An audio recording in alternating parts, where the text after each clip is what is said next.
Olá pessoal, tudo bem? Professor Júlio Santos na área. Hoje, como tema de nossa aula, questões ambientais enfatizando seus problemas. Ilha de calor, inversão térmica, El Niño, Laninha, aquecimento global, extremamente recorrente nas grandes capitais brasileiras.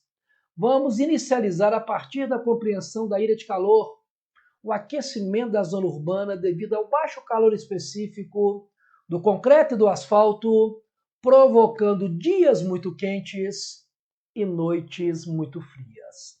Observe a imagem. Perceba que na zona urbana eu tenho maiores temperaturas. Por quê? Devido ao fato da zona urbana ser formada por concreto e asfalto. O concreto e asfalto possuem exatamente baixo calor específico. Mas o que seria o calor específico? É a propriedade de aquecimento dos corpos. Por exemplo, a água. A água tem alto calor específico. Ela demora a aquecer, porém, na ausência de uma fonte de calor, ela demora a resfriar. Já o concreto, o asfalto, a areia, baixo calor específico. Esquenta muito rápido, porém, na ausência de uma fonte de calor, resfria muito rápido. O fato dos grandes centros, as capitais brasileiras, Belo Horizonte, São Paulo, Rio de Janeiro, ou no Nordeste, Recife, Teresina, serem formadas por um grande volume de concreto e asfalto, provocam a ilha de calor. Quer ver? Observe aqui este desenho.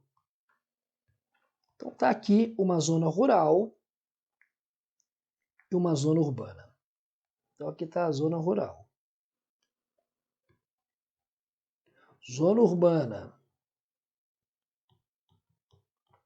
A zona urbana, gente, ela é marcada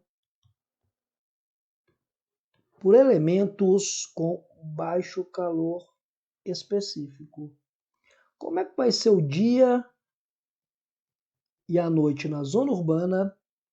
Como é que vai ser o dia e a noite na zona rural? Pensa comigo. Aonde que o dia é mais quente? Na zona urbana ou na zona rural? Na zona urbana. O concreto e o asfalto aquecem com grande facilidade. 35 graus. Aonde que é mais frio durante a noite? A zona urbana ou a zona rural? De novo, a zona urbana. Aquece com mais facilidade, porém, na ausência de uma fonte de calor, resfria mais facilmente. Então, o dia 35 graus, a noite 15 graus, tendo uma amplitude térmica de 20 graus. Já na zona rural, o dia 25 graus e a noite 20 graus, maior equilíbrio térmico, uma amplitude térmica de 5 graus. Tudo bem? É como se a zona urbana fosse envolvida por uma redoma. Os dias são mais quentes e as noites são mais frias. Maior amplitude térmica devido ao baixo calor específico do concreto e do asfalto. Ok? Beleza. Então tá aí. Primeiro problema ambiental que envolve as grandes capitais brasileiras. Segundo, que na verdade não é um problema ambiental. Olha para mim. É um fenômeno natural. Porém, é um fenômeno natural que acaba ocasionando um problema ambiental. O que é a inversão térmica? É o aquecimento da zona urbana devido ao aprisionamento de uma massa de ar quente por duas massas de ar frio. Observe aqui. Depois eu volto nesta imagem aqui. Vamos pegar duas situações de uma zona urbana. Fluxo normal e inversão térmica. Então está aqui a zona urbana. Zona urbana. E eu vou pegar duas situações. O fluxo normal e também a inversão térmica. aqueceu o ar.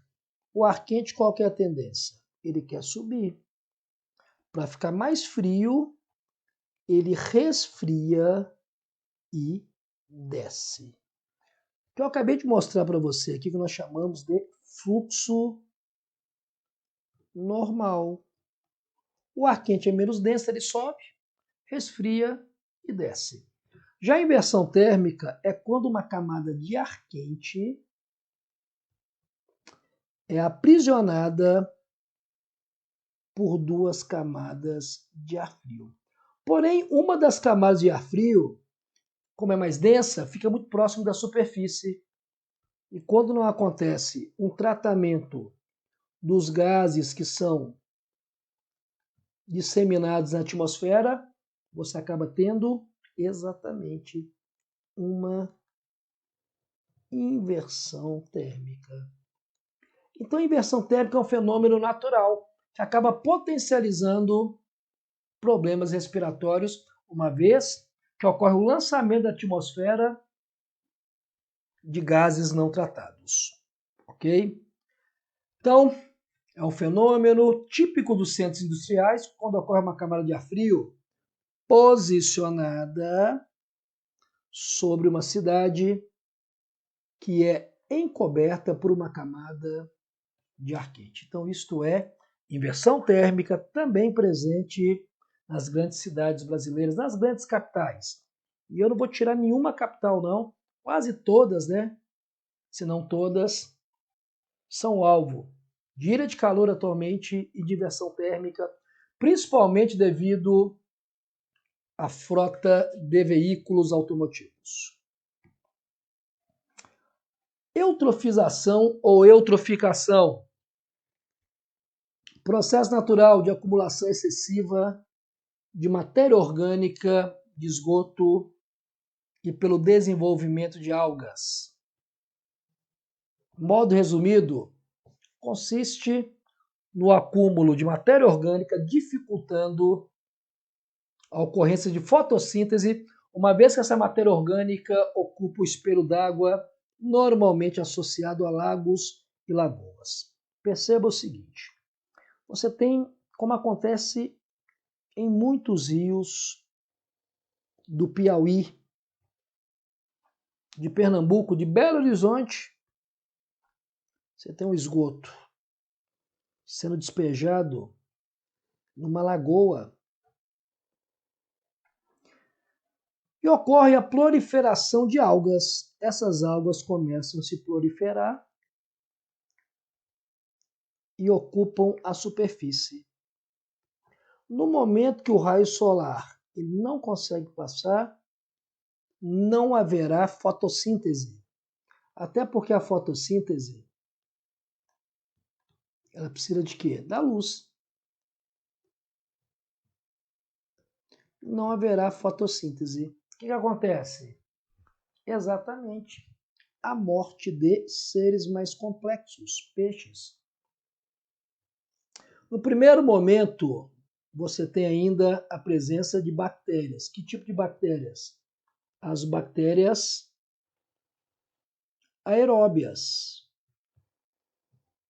Aquelas que sobrevivem com a presença do oxigênio dissolvido na água. No segundo momento, somente bactérias anaeróbias.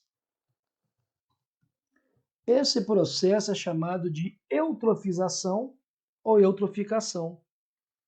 Você tem matéria orgânica promovendo desequilíbrio com a proliferação de algas, o espelho d'água não recebe luz, aí você tem a morte de peixes e, posteriormente, a presença de bactérias aeróbias e, por fim, bactérias anaeróbias, uma vez que não ocorre a fotossíntese. Então, o que você pode dizer ali? É uma situação que pode acontecer de duas formas. A eutrofização natural, os próprios elementos da natureza, porém, acontece de maneira muito lenta e espontânea. E a antrópica, devido ao lançamento de esgoto de lixo doméstico, aonde? Em lagos e lagoas. Acontece de maneira bastante rápida intensa. Olha como é que fica. Olha como é que fica a eutrofização. E aí tem algumas consequências aqui. Impede a fotossíntese e, obviamente, a oxigenação. Há o surgimento de decompositores, principalmente bactérias anaeróbias e algas.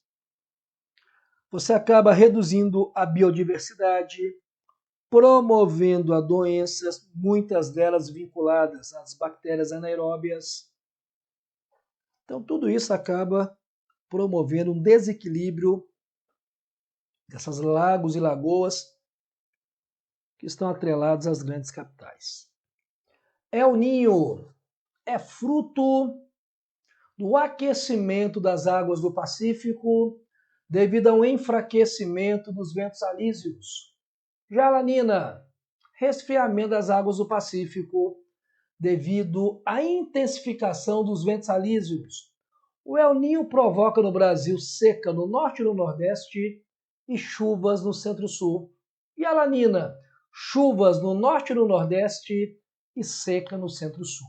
Vamos entender o El Niño e a La Nina. Porém, para você entender o El Niño e a La Nina, tenho que lhe mostrar o que é ressurgência das águas. Ressurgência das águas. E o que mais interessa são as consequências para o território brasileiro. Vamos pegar aqui a região do Oceano Pacífico. Oceano Pacífico, ó. Tá aqui, com as suas águas. Essa porção mais superficial do Oceano Pacífico, que recebe mais raios solares, tem uma água mais quente. E aí nós temos um vento que chama vento alísio. Gente, este vento caminha dos trópicos para o Equador, de leste para oeste. Esse vento alísio empurra essa camada de água quente para o fundo. E como os dois corpos não ocupam o mesmo espaço no mesmo intervalo de tempo, sobe água fria, promovendo o equilíbrio térmico, que nós chamamos de ressurgência. Quando eu destaco o El Niño e a La Nina, é porque há um desequilíbrio. O El Niño, eu posso dizer sem medo de errar, que há um enfraquecimento dos alísios. Professor, por que acontece o enfraquecimento dos alísios? Ciência ainda hoje não sabe explicar isso, mas acontece o enfraquecimento. Vamos fazer a mesma dinâmica aqui. Oceano Pacífico. Tá aqui, ó. Aquela água superficial mais quente. Porém, o que está acontecendo? Exatamente o enfraquecimento dos alísios. Se o alísio enfraquece, ele empurra mais ou menos água quente. Ele empurra menos, subindo menos água fria. Então, acumula água quente na superfície. E essa água quente ela é mais ou menos suscetível à evaporação. Mais suscetível à evaporação. Particularmente no Brasil, o El Niño, ele provoca deslocamento da massa equatorial continental. Essa massa, se ela é equatorial, ela é quente. Se ela é continental, ela deveria ser seca, né? Mas ela não é seca porque acontece um fenômeno chamado de evapotranspiração. Evaporação da maior bacia hidrográfica do planeta, transpiração dos animais e vegetais, provocando chuvas quase que diárias. Essa massa equatorial continental, ela é deslocada e ela provoca. Você mora na região norte ou nordeste? Sim, ela provoca seca. E se eu morar na região centro-sul? Ela provoca precipitações. Então perceba como é que é importante saber isso. Até porque o El Niño, assim como a La Nina, atua no intervalo de 2 a 7 anos. De 2 a 7 anos. Então ele provoca seca no norte e no nordeste e chuvas na região centro-sul. Ok. Já a lanina, nós podemos destacar uma intensificação dos ventos alísios. Vamos fazer a mesma dinâmica. Está aqui o Oceano Pacífico. Está aqui aquela camada de água mais quente. E quando no El Niño acontece o enfraquecimento dos ventos alísios, o que acontece na Lanina? Intensificação. De quem? Dos alísios. Se intensifica os alísios, vai descer mais ou menos água quente? Vai descer mais água quente. Da mesma maneira, vai subir mais água fria. Vai acumular água fria na superfície. E essa água fria, ela é mais ou menos suscetível à evaporação. Menos, por isso que a lanina é responsável pela formação de desertos. Então você está me dizendo que na região do sertão, por exemplo, no sertão do Piauí, existe uma relação com a lanina? Sim, até porque a lanina no Brasil, ela provoca norte e nordeste e no centro-sul. É só lembrar o contrário do El Niño. Chuvas no norte e nordeste e seca na região centro-sul. É o contrário do El Niño. Então, gente, aquele momento onde está acontecendo mais precipitações no sertão pode estar atrelado à lanina, que assim como El Niño, intervalo de 2 a 7 anos. Então agora eu já sei o que é ilha de calor. Professor, eu já sei o que é inversão térmica. Professor, eu já sei o que é eutrofização ou eutroficação e mais do que isso. Eu já sei o que é o ninho, a lanina e sei que todos esses fenômenos atuam nas grandes capitais brasileiras, seja da região Nordeste, Sudeste, Centro-Oeste, Sul ou da região Norte. Essas regiões, essas grandes capitais, devido à urbanização, à concretagem, à poluição, estão mais sujeitas a esses problemas ambientais. Mas talvez o problema mais marcante em prova seja o aquecimento global. Você não vai poder confundir aquecimento global com o efeito estufa. Uma vez que o efeito estufa é um fenômeno natural e muito mais do que isso, necessário à manifestação de vida no planeta. Já o aquecimento global é a potencialização do efeito estufa. Ok? Só para ilustrar, El Niño, seca no norte e no nordeste. E olha ali, ó, chuva no centro-sul. Lanina, chuvas no norte e no nordeste e seca no centro-sul. Para poder finalizar esse nosso bate-papo inicial, vamos lembrar a diferença entre o efeito estufa e o aquecimento global. O efeito estufa é um fenômeno natural e não apenas natural, e necessário de manifestação de vida na Terra. Quer ver? Vamos desenhar aqui o planeta. Está aqui o planeta. Eixo inclinado da Terra. Como é que chama a camada que envolve o planeta? A atmosfera. E dentro da atmosfera, aí sim eu vou ter quem? Você vai ter ozônio, professor. Qual a função da camada de ozônio? Diga aí. Função do ozônio, ele é um alótropo do oxigênio, filtrar os raios solares. Por isso que o médico recomenda sol antes de 10 horas da manhã ou depois de 4 horas da tarde. Então percebe o que acontece. Veio um raio solar, ele bate na Terra. Existe na física, a ótica, parte da física que estuda a luz e os fenômenos, existe um princípio que se chama princípio da reflexibilidade dos raios luminosos. Todo raio de luz tende a voltar ao meio de origem. Então, aqueceu, sofreu reflexão, refletiu novamente, aqueceu e saiu. Por isso que é um fenômeno natural e necessário, senão a Terra seria uma bola de gelo. Porém, a potencialização desse fenômeno nós chamamos de aquecimento global. Esse sim é um problema ambiental. Vamos tentar entender agora o aquecimento global. Aquecimento global. Vamos desenhar a Terra mais uma vez. Planeta Terra, eixo inclinado.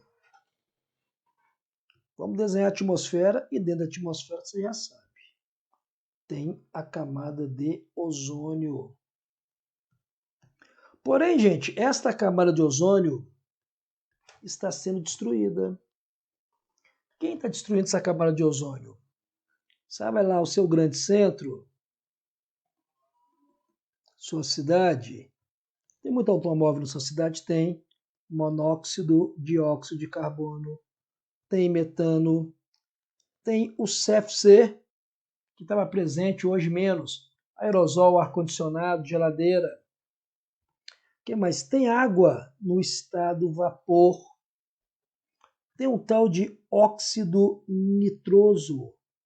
Todos esses gases, que são chamados de gases estufa, reagem com o O3. Destrói o O3, aí a camada fica mais rarefeita. Lhe pergunto, se essa camada fica mais rarefeita, vai entrar mais ou menos raios solares? Opa, mais ou menos. Vai entrar mais raios solares. Então já é motivo suficiente para aquecer o planeta, mas não é o único. E aí você vai ver que a sua cidade, principalmente a capital, ela tem uma responsabilidade nesse processo extremamente elevada. Pensa comigo. Cheio de partículas de poluição. Seu carro, das queimadas, da produção indiscriminada de produtos para consumo. Por isso que é importante o consumo consciente. Já entrou mais raios solar, já é motivo para aquecer. Mas eles têm dificuldade de sair, quer ver? Vou colocar até em outra cor. Aqueceu. Sofreu reflexão, que até que tudo normal. Bateu de novo, aqueceu. Não deveria sair, mas ele sofre mais uma reflexão e finalmente sai. Então você percebe que o aquecimento global ele consiste numa entrada maior de raios solares, porque a camada de ozônio está mais rarefeita, e uma dificuldade de saída, devido a partículas de poluição na atmosfera. Quer ver? Vamos fazer de novo, com outra cor. Bateu, aqueceu, sofreu reflexão, voltou. Não deveria sair, ele sofre uma nova reflexão e finalmente ele sai. Pessoal, por que essa partícula permite a entrada e dificulta a saída? Porque ela tem esta configuração. Quem quer entrar, entra sem convite. Mas para sair, é um de cada vez. Então, o aquecimento global é o aquecimento da Terra devido à diminuição da camada de ozônio. Com isso, penetram mais raios solares, que têm dificuldade de sair devido a partículas de poluição presentes na atmosfera. E isso é responsabilidade, mais uma vez, das grandes capitais brasileiras, dos grandes centros. Mais uma vez, é responsável. E vai provocar, entre outras coisas, a extinção de espécies animais e vegetais, o aumento da intensidade de chuvas em algumas regiões, seca em outras, a elevação do nível do mar e a intensificação de fenômenos meteorológicos, inundações, vendavais, ondas de calor, secas prolongadas. Porém, talvez o aspecto que é mais recorrente em prova, elevação do nível do mar. E vou te perguntar, olhando olho no olho, quem que é responsável pela elevação do nível do mar? Polo Norte, Polo Sul, os dois ou nenhum dos dois? Polo Sul, baseado não na geografia, na física, princípio de Arquimedes. Vou te provar isso aqui. Olha aqui, ó. É o que nós chamamos de teoria do copo. O que é o Polo Norte e o que é o Polo Sul? Polo Norte, Polo Sul. Polo Norte é água e gelo. Isso é o Polo Norte. E o Polo Sul é água, terra, que é o continente, né? Em cima dessa terra eu vou ter o quê? Gelo. Eu vou brincar com você da seguinte maneira. Eu vou pensar no Polo Norte e no Polo Sul em duas situações. Antes de derreter e depois de derreter. Pode ser? Então, Polo Norte, Polo Sul. Antes